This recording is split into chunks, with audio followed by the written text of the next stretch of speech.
대한민국의 조용기 목사님을 소개합니다. 믿음으로 행하고 보는 것으로 하지 않는다는 제목으로 말씀을 나누고자 합니다. 믿음이란 보는 것, 듣는 것, 냄새 맡는 것, 감각으로 느끼는 것을 초월한 제6감에 속하기 때문에 이해하기가 굉장히 어렵습니다. 그러나 우리가 하나님과 함께 사는 수단은 오직 믿음뿐입니다. 오감각을 통하여 하나님을 알려고 하면 낭패를 당하게 됩니다. 아담이 믿음으로 행하고 눈으로 선악과를 보는 것에 현혹되지 않았더라면 마귀의 손에 놀아나지 않았을 것입니다. 하나님께서 선악과를 먹는 날에는 죽으리라 했으니 그 말씀을 믿었으면 되었는데 선악과를 바라보고 먹음직하고 보암직하고 지혜를 얻기에 탐스럽기도 하다고 생각했기 때문에 마귀의 올무에 빠진 것입니다.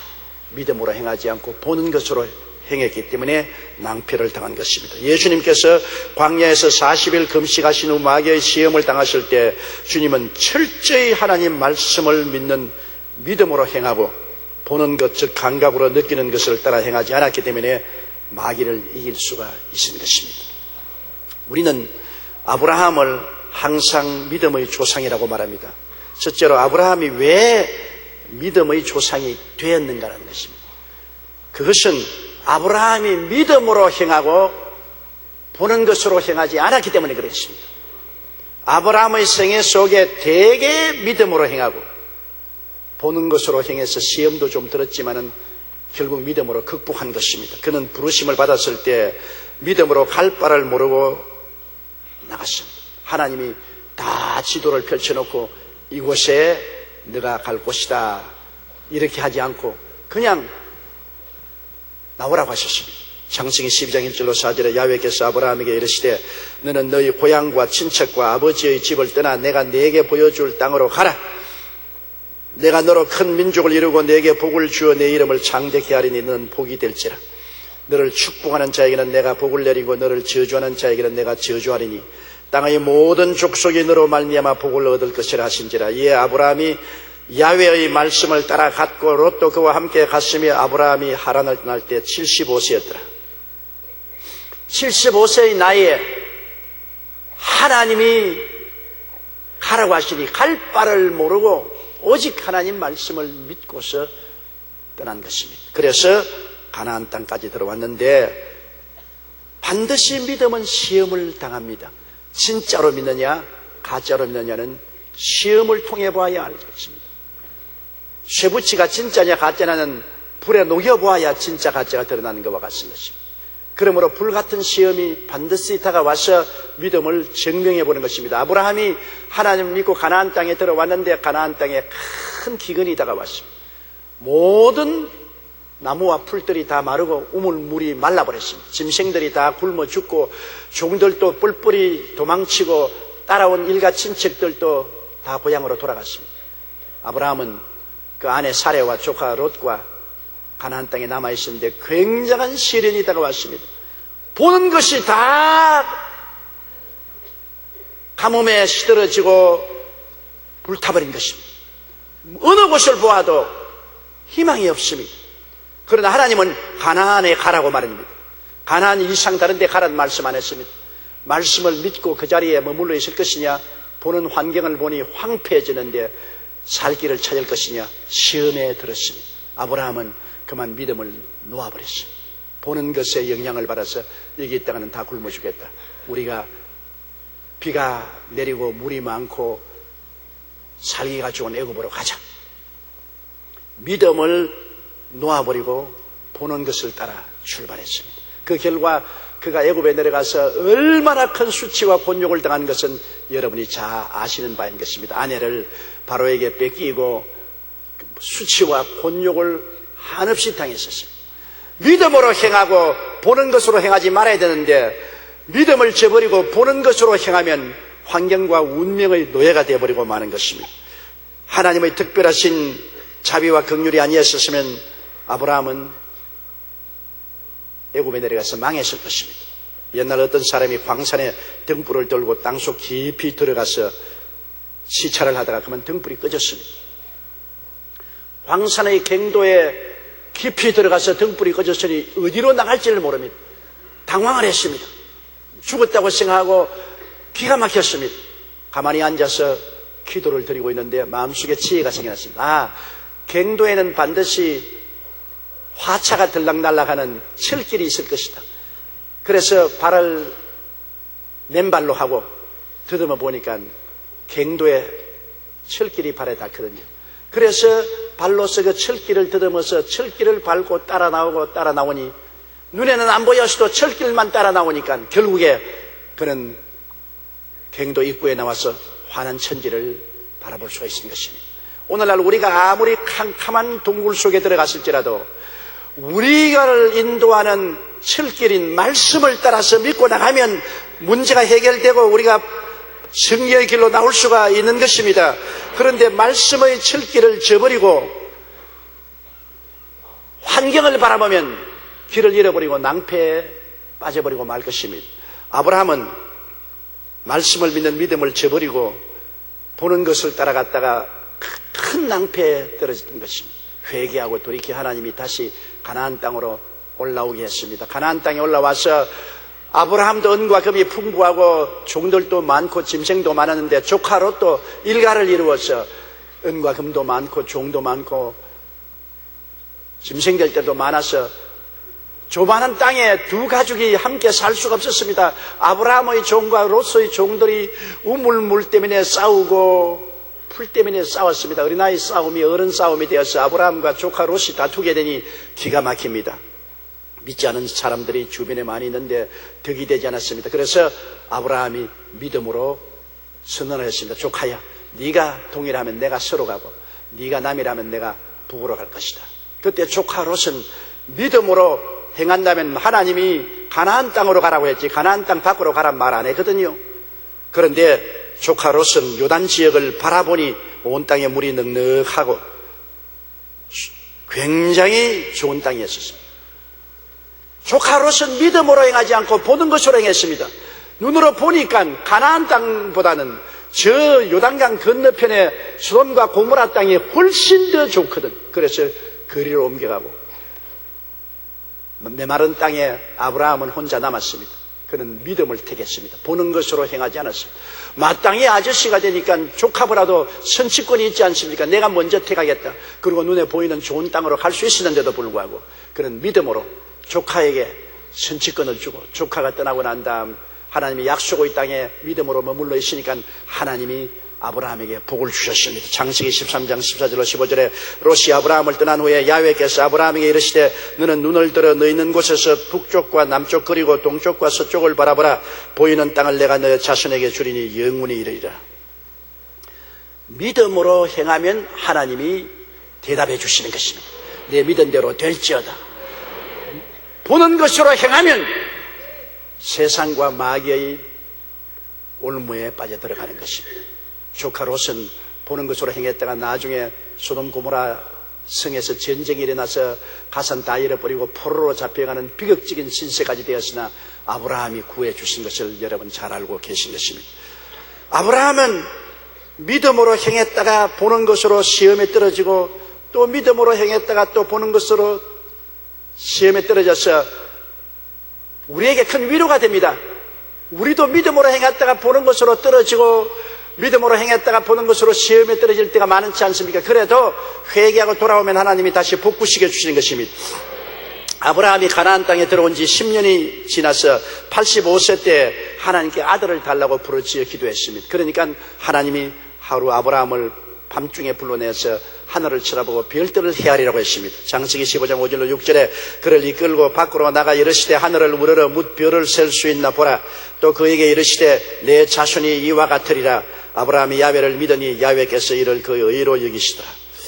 이야, 아브라함이 굉장한 하나님의 약속을 믿었습니다. 자기 나이 85이고 아내의 나이 75인데도 불구하고 하나님이 내 자손을 저 하늘의 별들같이 많게 하실 것이라.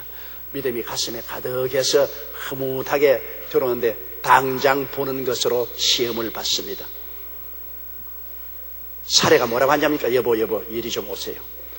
내가 당신에게 시집 온 지 지금까지 중푼 추후를 같이 나누면서 살았는데 자식을 못 낳아주어서 얼마나 미안한지 몰라요. 이제 나는 격우수가 떨어졌습니다. 이젠 자식 낳을 수 없어요. 얘야 이리 오너라. 하갈이 왔습니다.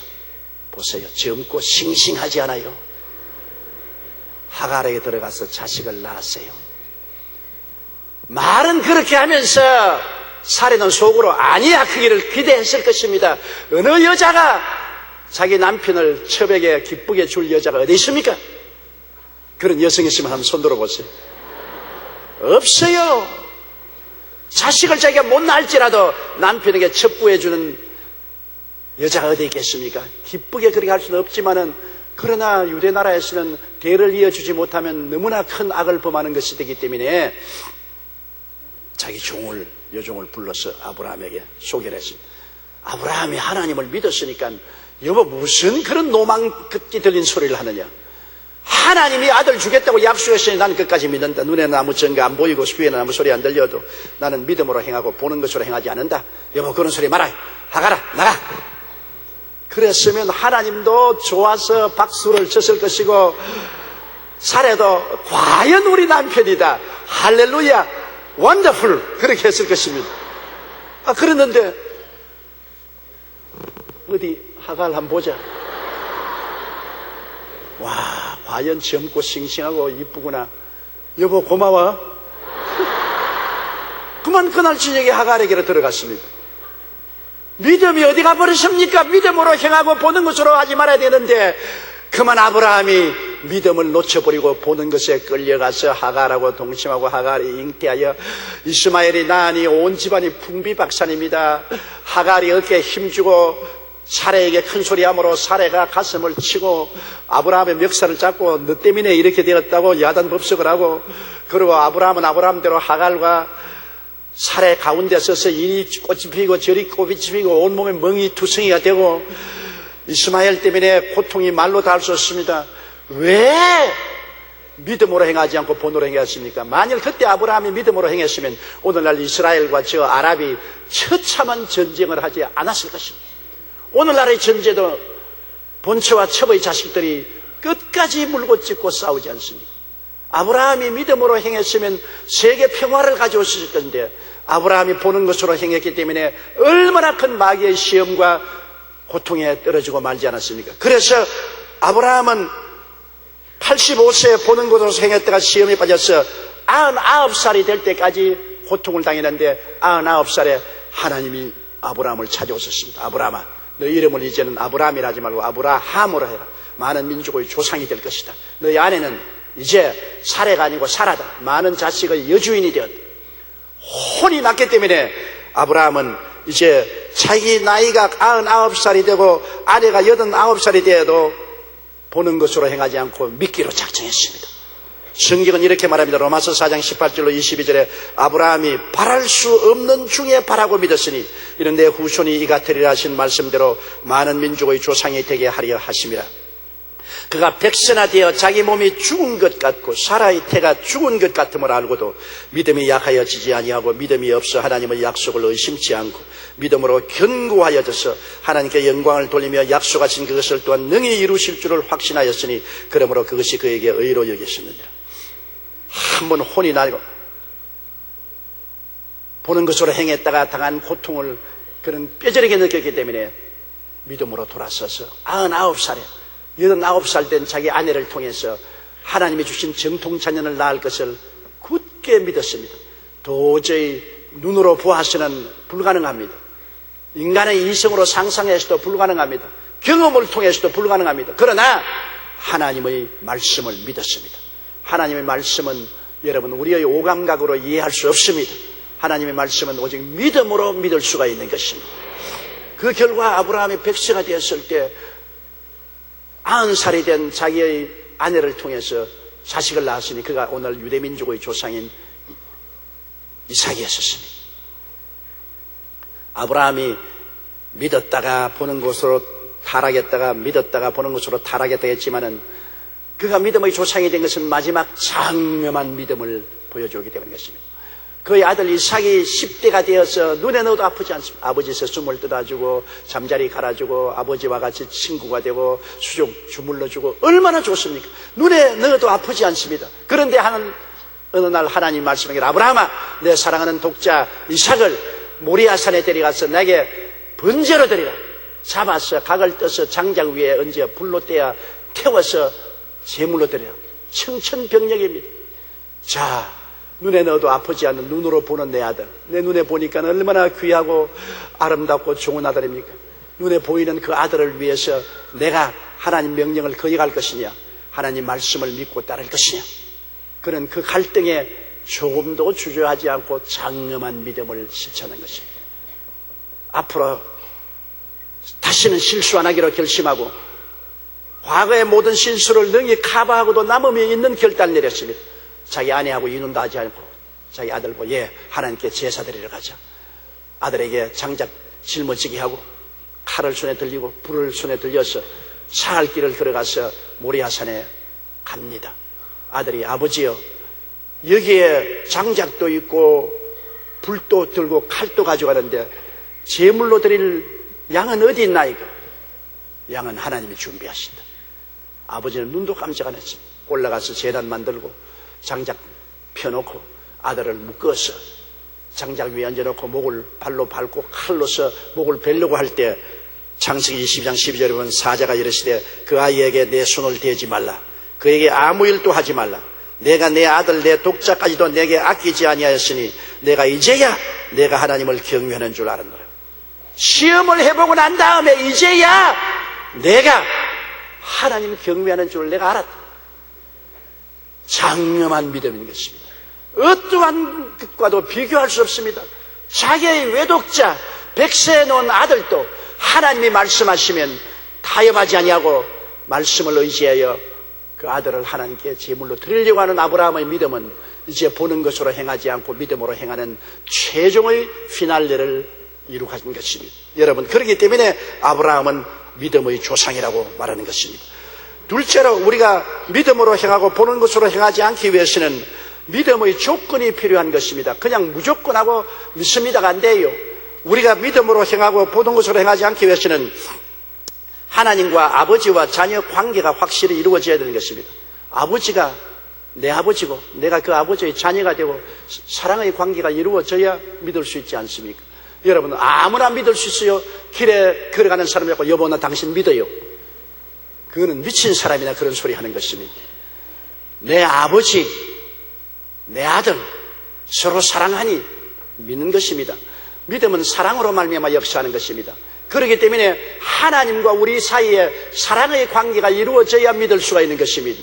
하나님을 어떻게 사랑합니까? 하나님이 세상을 이처럼 사랑하사 독생자를 주셨으니 누구든지 저를 믿으면 멸망하지 않고 영생을 얻으리라. 누구든지 예수를 구주로 모셔야 하나님의 자녀가 됩니다. 요한복음 1장 12절에 영접하는 자, 곧 그 이름을 믿는 자들에게는 하나님의 자녀가 되는 권세를 주었으니 하나님의 자녀로 태어나고 하나님의 성령이 우리 속에 들어와서 하나님을 아버지라고 할 때 하나님은 우리를 사랑하시고 우리는 하나님을 사랑하니 사랑의 관계가 이루어지 믿을 수가 있는 것입니다.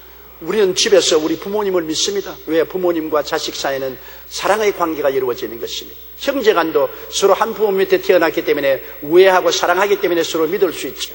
우리의 사회도 서로 사랑하게 되면 서로 믿을 수가 있는 것입니다. 국가도 한 가지예요. 우리를 늘 도적질하고 죽이고 멸망시키려고 하는 국가를 우리는 믿을 수가 없습니다. 우리를 사랑하지 않고 우리를 죽이려고 하기 때문에. 그러나 우리를 사랑하는 국가는 우리가 역사적으로 비추어볼 때 그 사랑이 있으므로 믿을 수가 있는 것입니다. 오늘 외교관계에도 우리는 긴밀히 살펴봐야 될 것은 역사적으로 우리를 침략하고 도적질하고 죽이고 멸망시키려고 한 사람은 조심해야 되는 것입니다. 사랑이 이루어지지 않은 관계 속에서 우리는 절대로 믿을 수가 없습니다. 그런 관계를 가진 나라가 우리에게 아무리 눈웃음을 치고 애교를 떨어도 그것은 양의 털을 쓰고 온 이리와 같습니다. 믿을 수 없습니다. 그러나 과거 역사를 통해서 우리를 위해서 피를 흘리고 희생을 한 이웃이 있으면 그는 우리를 사랑하는 사람입니다. 사랑하는 사람은 어떻게 되어도 우리가 믿을 수가 있는 것입니다. 인생은 사랑의 관계가 이루어지지 않으면 서로 믿을 수 없는 것처럼 하나님과 우리의 관계도 예수 그리스도 십자가를 통하여 사랑의 관계가 맺어질 때에 하나님도 우리를 믿으시고 우리도 하나님을 믿을 수가 있는 것입니다. 그 아들이 있는 자에게는 아버지도 있고 아들이 없으면 아버지도 없는 것입니다. 예수를 믿어야 아버지와 우리 가운데 사랑의 관계가 이루어지고 우리가 서로 믿을 수가 있게 되는 것입니다. 그리고 믿어도 하나님을 섬기고 순종해야 하는 것입니다. 좋은 관계가 성립되어야 되지요. 부모와 자식이 아무리 서로 사랑해도 자식이 자꾸 부모를 거역하고 부모가 원치 않은 일을 하고 불순종하면은 사랑을 하고 믿어도 자식의 소원을 이루어줄 수가 없습니다. 그러므로 자식이 아버지를 믿을 수가 없고 아버지도 자식을 믿을 수가 없지요. 원수는 아니지만은 믿음의 관계가 소홀하게 되는 것입니다. 반드시 사랑의 관계 속에는 섬김과 순종이 따라야 되는 것입니다.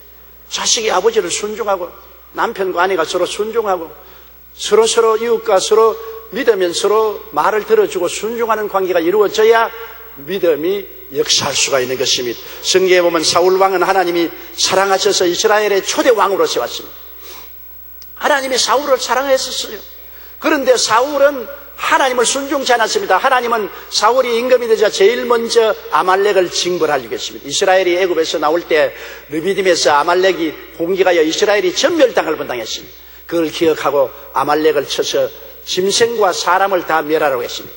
그래서 사울 왕이 하나님의 명령을 따라서 나갔지만은 순종하지 않았습니다. 그는 가서 이스라엘 백성들과 함께 아말렉을 쳐서 아말렉 백성들을 진멸했으나 왕은 살려서 끌고 오고 살찐 짐승들을 모조리 다 끌고 왔습니다. 하나님께 불순종했습니다. 그는 변명을 했습니다. 그것은 아각 왕을 끌고 온 것은 자기가 얼마나 전성을 했다는 자랑을 하기 위한 것이고 살찐 짐승들을 끌고 온 것은 하나님께 제사 드리기 위해서 끌고 왔다고 그랬습니다. 그러니까 사무엘이 와서 말했습니다. 사무엘상 15장 22절에 사무엘이 이르되 야훼께서 번제와 다른 제사를 그의 목소리를 청중하는 것을 좋아하심 같이 좋아하시겠나이까. 순종이 제사보다 낫고 듣는 것이 수양의 기름보다 나아. 당신이 하나님의 명령을 버렸으므로 하나님 당신을 버렸다. 불순종하면은 사랑의 관계가 깨어지는 것입니다. 그래서 사울은 버림을 당했었습니다. 그러나 똑같은 왕인 다윗도 하나님의 선택을 받았으나 다윗은 순종함으로 말미암아 하나님이 극히 사랑했습니다. 다윗은 하나님의 마음에 합당한 사람이 되었습니다. 영국의 목회자요 교수인 싱클레어 피거스는 말하기를 우리는 오직 순종 가운데서만 하나님 뜻의 가장 위대한 기쁨을 발견할 수 있다고 했고, 독일의 본회퍼 목사님은 믿는 자들만이 순종할 것이며 순종하는 자들만이 믿게 될 것이라고 말했습니다. 영국의 시인이었던 지 맥도날드는 역시 순종은 모든 문의 열쇠라고 말했습니다. 순종하는 자만이 하나님의 기쁨을 누리고 믿음의 삶을 살 수가 있는 것입니다. 그러므로 우리가 믿음으로 행하고 보는 것으로 행치 않기 위해서는 하나님과 사랑의 관계가 맺어질 뿐 아니라 순종해야 되는 것입니다. 하나님의 뜻을 순종해야 돼요. 그런데 이 순종에 대한 재미있는 일화가 있습니다. 유명한 성 프란시스의 일화인 것입니다. 성 프란시스가 수도원을 설립하고 세계적으로 이름을 내었을 때 두 젊은이가 수도사가 되기 위해서 성 프란시스에게 찾아왔습니다. 우리도 이 수도원에서 제자가 되게 하여 주십시오. 마침 그때 성 프란시스가 밭에서 채소를 옮기고 있었습니다. 손을 털털 털면서 두 사람 보고 이 채소를 내 대신 좀 옮겨줘. 한 사람뿐 아니라 두 사람이 함께 와 있으니까 너희 채소를 심 때 뿌리를 전부 하늘로 보고 심어라. 예? 뿌리를 하늘로 보고 잎을 땅으로 채소를 심어라. 내가 저에게 와서 볼 것이다 하고 손을 털털 털고 왔습니다. 그중 한 제자가 가만히 앉아 있는 이 선생님이 우리를 시험하는가 보다. 세상에 채소 뿌리를 하늘로 두면은 말라 죽을 것 아니야. 그러므로 나는 사리에 합당하게 생각하고 뿌리를 땅으로 심자. 상식적인 것이 아닌가. 그래서 뿌리를 땅으로 한 제자는 심었습니다. 그러나 다른 제자 되기를 원하는 사람은 선생님이 명령하시기 때문에 우직스러워도 내 생각으로 하지 말고 선생님 뜻대로 하자. 전부 뿌리를 하늘로 보고 심었습니다. 그 한쪽에는 정상적으로 상식적으로 뿌리를 땅으로 다 심어놨고 쫙 심은, 한쪽에는 완전히 뿌리를 하늘로 보도록 거꾸로 심어놨어. 그래서 성 프란시스가 저녁 늦게 찾아와서 두 제자 중에 뿌리를 땅으로 심은 제자를 불러서 너 참 지혜롭고 총명하다. 상식적으로 봐서 채소는 뿌리를 땅으로 심어야 채소가 자라지 뿌리를 하늘로 주면 다 죽지 않느냐. 너 꾀가 많고 지혜가 있고 상식적인 사람이니까 내 밑에 있지 말고 따로 가서 살아라. 그리고 뿌리를 하늘로 심은 제자는 너는 우직스럽고 바보같이 보이지만 명령에 순종하는 사람이니까 너는 내 제자가 되라. 그렇게 말했다는 우화가 있습니다. 여러분, 정말입니다. 우리 상식으로 하나님 말씀을 생각하면 안 돼요. 하나님은 우리보다 높기가 하늘과 땅 차이입니다. 내 생각은 너희 생각보다 높으며 내 길은 너희 길보다 높아서 하늘이 땅보다 높은 같이 내 생각은 높고 내 길은 높다고 말했던 것입니다. 하나님의 길을 우리의 상식으로 우리 생각으로 해석해서는 안 됩니다. 하나님이 그렇다면 그런 줄 알아야지 무슨 잔소리를 하면 안 되는 것입니다. 그러므로 우리가 하나님을 사랑하고 하나님을 순종하더라도 하나님 말씀을 잘 알고 순종해야 되는 것입니다. 하나님 말씀을 하시면 하나님의 말씀을 받아서 그 말씀대로 믿고 따라야 되는 것입니다. 말씀 없이 내 생각대로 해서는 안 되지요. 로마서 10장 11절에 믿음은 들음에서 나며 들음은 그리스도의 말씀으로 말미암았느니라. 우리가 그리스도의 말씀을 보아야 하나님 뜻을 알고 믿을 수 있잖아요. 나는 어떠한 사람입니까? 나를 알려면 십자가를 바라봐야 돼요. 예수님은 하나님의 살아계신 말씀이 육신이 되어 보는 게 아닙니까? 예수님 십자가에서 몸짓고 피 흘려 죽으셔 장사자때가 사람 안에 부활했는데 예수님을 통하여 내가 누군 것을 알고 믿을 수가 있는 것입니다. 예수님을 통해서 나를 보면 어떻게 봅니까? 예수님이 날 위하여 대신하여 십자가에 몸짓고 피 흘려 죽음으로 나의 죄를 갚아주었으므로 예수를 통해서 난 용서받은 의인이 된 것을 알 수 있는 것입니다. 예수를 통해서 나는 세상과 마귀에서 해방되고 거룩하고 성령 충만한 사람이 된 나를 발견할 수 있습니다. 예수를 통해서 나는 치료받고 건강한 사람이 된 것을 압니다. 제가 채찍에 맞음으로 우리가 나음을 입었습니다. 또 예수를 통해서 보면 예수님이 날 대신 저주를 받아 십자가에서 고난당했으므로 저주에서 해방시켜 주시고 아브라함의 복을 주셨으니 예수를 통해서 나를 볼 때 나는 복받은 사람인 줄 압니다. 예수님이 날 대신 죽었다가 부활하셨으므로 그리스도 안에서 나도 부활하고 하나님 보좌 우편에 그리스도와 둘러 앉아있는 나를 바라볼 수 있습니다. 내가 예수님을 통해서 하나님의 말씀을 알므로 말미암아 예수를 만날 때 내가 누군 것을 알아낼 수가 있는 것입니다. 내가 비로소 영혼이 잘됨같이 범사에 잘되며 강건하고 생명을 얻되 넘치게 얻는 사람이 된 것을 알 수가 있는 것입니다. 내가 누굽니까? 자연적인 나는 이 세상에서 낭패와 실망당하고 죄짓고 저주받고 버림받고 희망 없는 사람인 거죠. 예수님의 말씀을 통해서 그리스도를 만남으로 내가 누구인 줄을 알 수 있지 않습니까? 하나님의 말씀을 알아야 내가 누군 줄을 알 수가 있는 것입니다. 오늘날 자기를 모르고 예수 믿는 사람 많아요. 자기 신분이 어떤 사람인지, 자기의 정체성이 무엇인지 모르고 정체불명의 사람이 되어서 믿는다고 왔다 갔다 합니다. 누구든지 그리스도 안에 있으면 새로운 피조물이라 이전 것은 지나갔으니 보라 새 것이 되었도다. 어떤 새 것이 되었느냐? 십자가에서 예수님을 만나보고 내가 새 것이 된 것을 알고 그것으로 살아야만 하는 것입니다. 새로운 신분과 자화상과 직분을 알고 살 수 있습니다. 위대한 부흥사였던 무디 선생은 믿음에 대해서 이렇게 말했습니다. 나는 믿음을 달라고 기도했다. 그리고 믿음이 하늘로부터 뚝뚝 떨어질 것을 기대했다. 그러나 믿음은 오는 것 같지 않았다. 그러던 어느 날 로마서 10장 17절 믿음은 들음에서 나며 들음은 그리스도의 말씀으로 말미암아 나니라는 말씀을 읽는 순간 지금까지 성경은 덮어놓고 믿음을 위해 기도했던 나의 어리석음을 깨달았다. 이제 나는 성경을 공부하는 동안 성경 말씀이 마음속에 들어오자 믿음이 부쩍 자라나는 것을 깨달았다고 말한 것입니다. 말씀을 알아야 믿을 수가 있습니다. 뭘 믿는단 말입니까? 믿을 수가 없어요. 나는 이런 농담을 들어본 적이 있습니다. 아버지와 아들이 목욕하러 갔는데 아버지가 아들 먼저 목욕탕에 들어가더니 시원하다. 너도 들어오너라. 시원하다. 그 아들이 따라 들어갔다가 아이 뜨거워 믿을 놈 한 놈도 없네. 아버지가 그만 놈이 되고 말았었어요. 아버지가 시원하니까 시원한 줄 알았는데 더우니까 뜨겁거든. 그러니까 믿을 놈 한 놈도 없다. 세상 말은 믿을 수가 없어요. 그러나 하나님 말씀은 우리가 믿어야 되는 것입니다. 저 하늘이 무너지고 이 땅이 꺼져도 1.1핵도 변화가 되지 않습니다.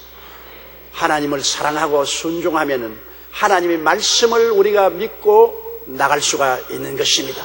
하나님 말씀은 만세반석이 되는 것입니다. 그러고 난 다음 우리가 믿음을 활용하기 위해서는 성령님의 인도를 받아야 되는 것입니다. 요사이 여러분 많은 자동차에 내비게이션 시설을 하지 않습니까? 미국이나 일본은 오래전부터 벌써 내비게이션을 달아놓고 인공위성을 통해서 위치 확장을 해줍니다. 딱딱딱 위치를 누르면 지도가 싹 나오지 않습니까?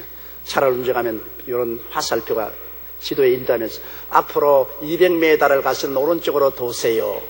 오른쪽으로 도면 이제는 300m를 가서는 왼쪽으로 도세요. 또 왼쪽으로 도면 이제 직진하세요. 직진하면 이제 목적에 도달했습니다. 내비게이션이 요사이 그렇게 하기 때문에 아무리 낯선 도시에 가더라도 차에 내비게이션만 달아놓으면 그 도시의 번지수만 찍으면 도시 지도가 나와서 화살표가 다 인도해 주는 것입니다. 그런데 내비게이션이 참 재미있습니다. 앞으로 300m를 가서 왼쪽으로 도세요. 그런데 오른쪽으로 싹 돌면 이제부터 안내를 중지합니다. 화가 났어요. 왜 내 인도 안 받을 바에야 내가 뭐를 인도하냐는 것입니다. 여러분, 성령님도 한 가지입니다. 여러분이 성령님이 인도하는 대로 따라가면 성령님이 인도하는데, 성령님이 인도하는데 안 따라가면 이제부터 인도를 그치노라.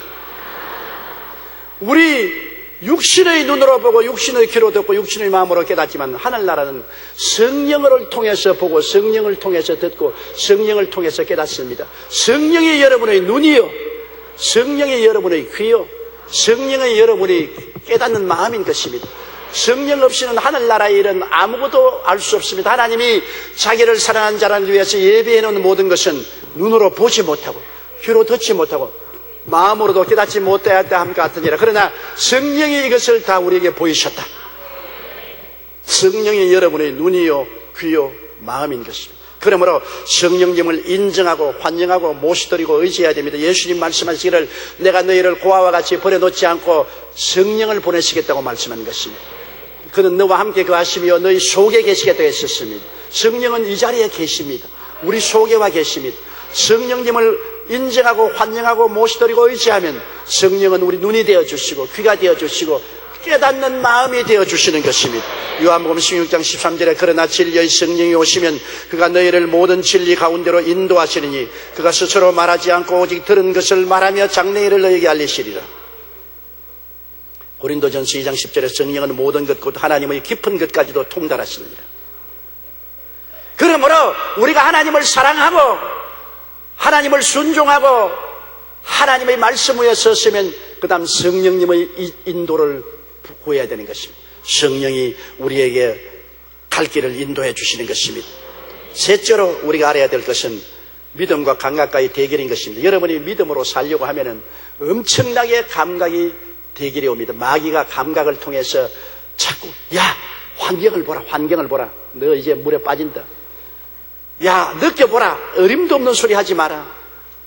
이성적으로 상식적으로 생각해봐라, 너 잘못되었다. 마귀는 엄청나게 보는 것으로 우리를 공격해 옵니다. 그러나 성경은 우리는 믿음으로 행하고 보는 것으로 행하지 않는다고 말한 것입니다. 우리의 신앙생활에는 믿음과 감각의 대결이 있습니다. 마귀는 감각의 세계를 통하여 엄청난 공격을 퍼붓습니다.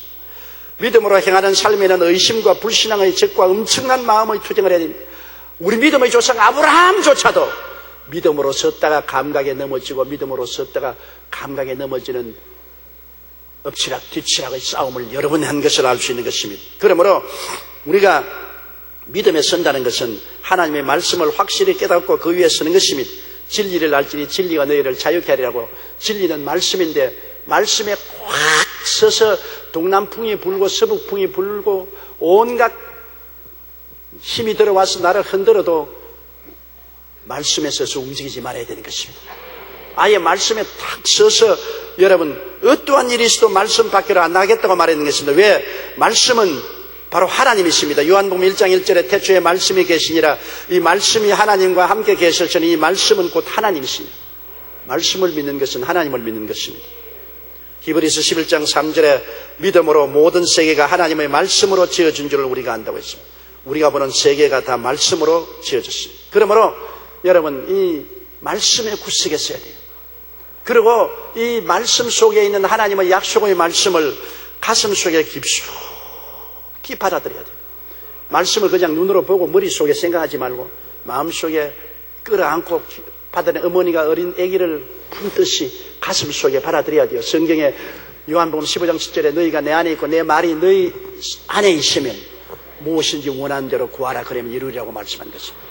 오늘 말씀을 사람들은 깊이 마음속에 받아들이지 않고 머릿속에서 뱅글뱅글 돌리다가 던져버린 것입니다.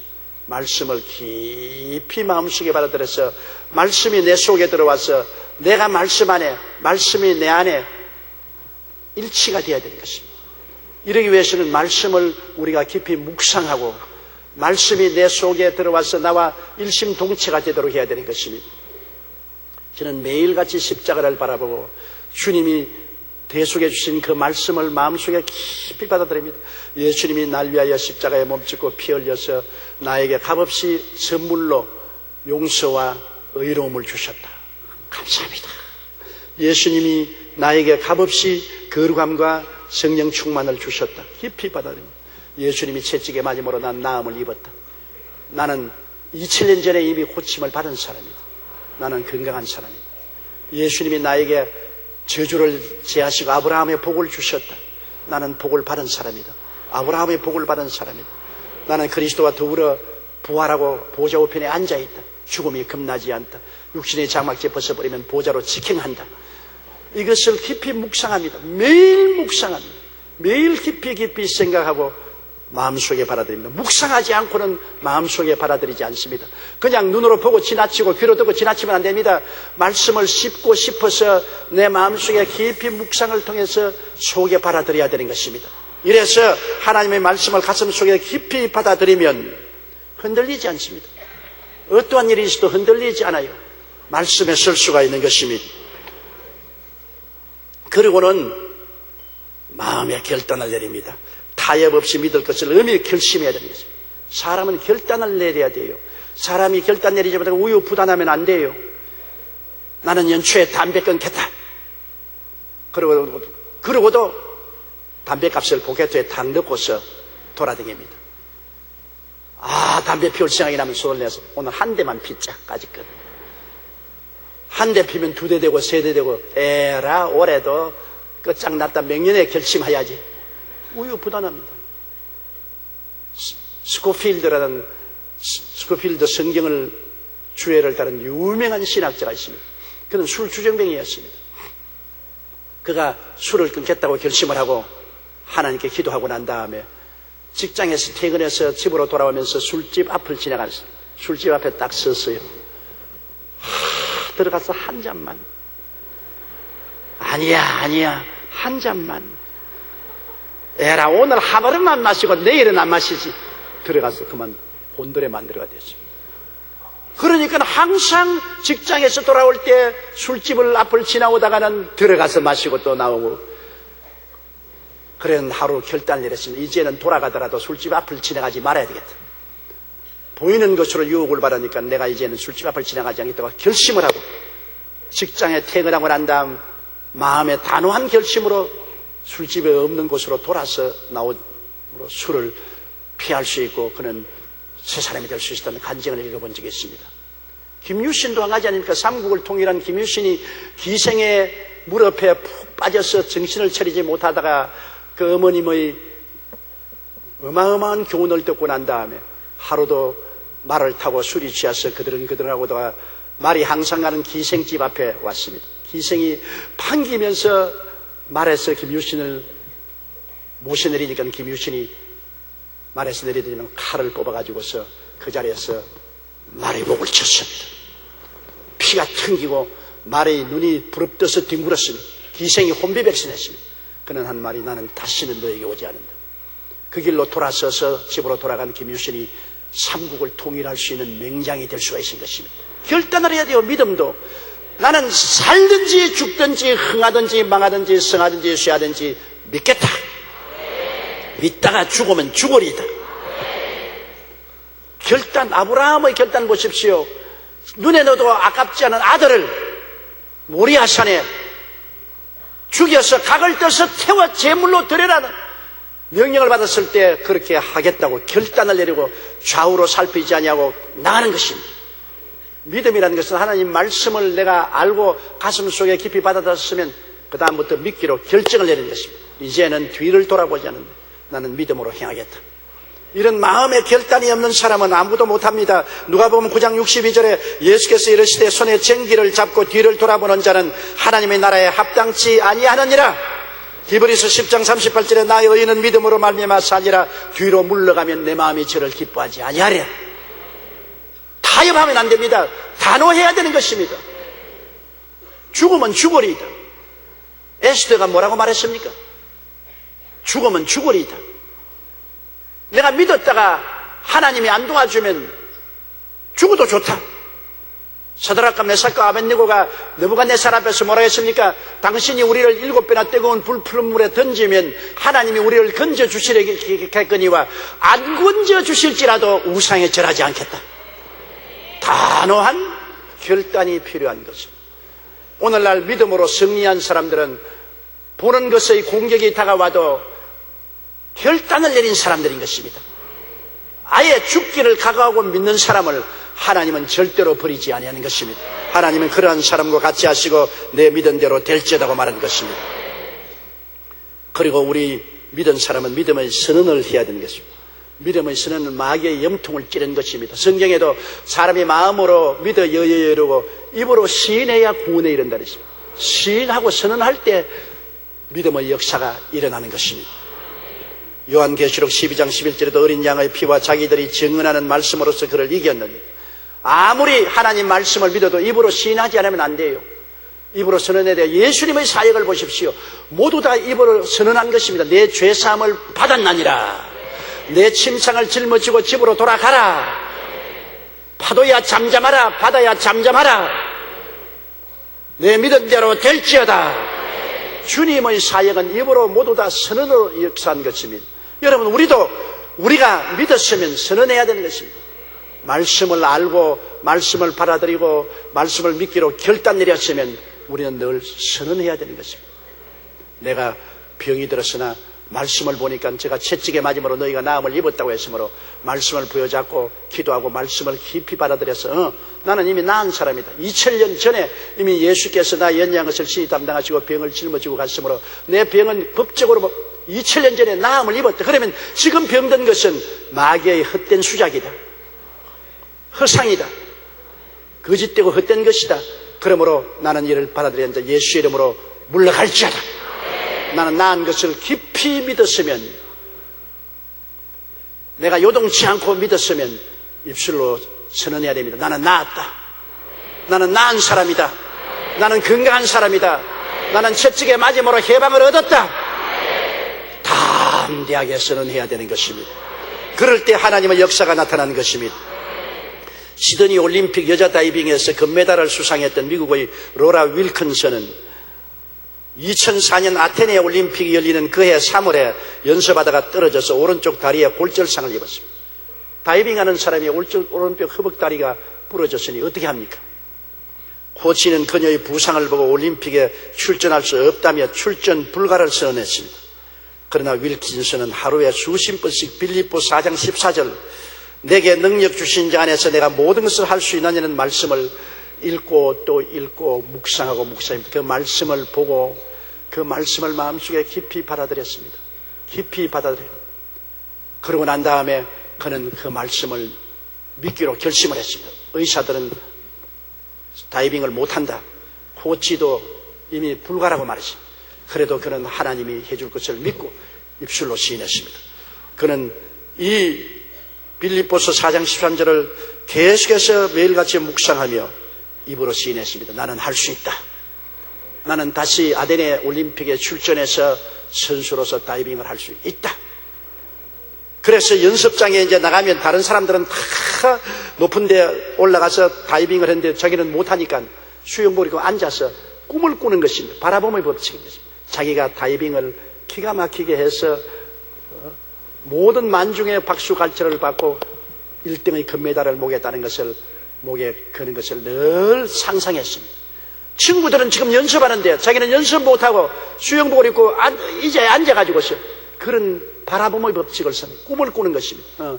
내가 바로 저 친구다. 내가 바로 저 사람이다. 내가 다이빙을 멋있게 해서 만중의 박수 갈채를 받고 멋지게 1등상을 얻는다. 금메달을 목에 달았다. 그것을 상상하고 또 성경을 외웠습니다. 내게 능력 주신 자 안에서 내게 능치 못하심이 없나니라 믿고 선언했습니다. 그 결과로 그는 올림픽에 기어코 나가게 되어서 10m 다이빙 경기에서 당당히 1등에서 금메달을 목에 달았습니다. 내 믿은 대로 될지어다. 아테네 올림픽에서 금메달을 달았습니다.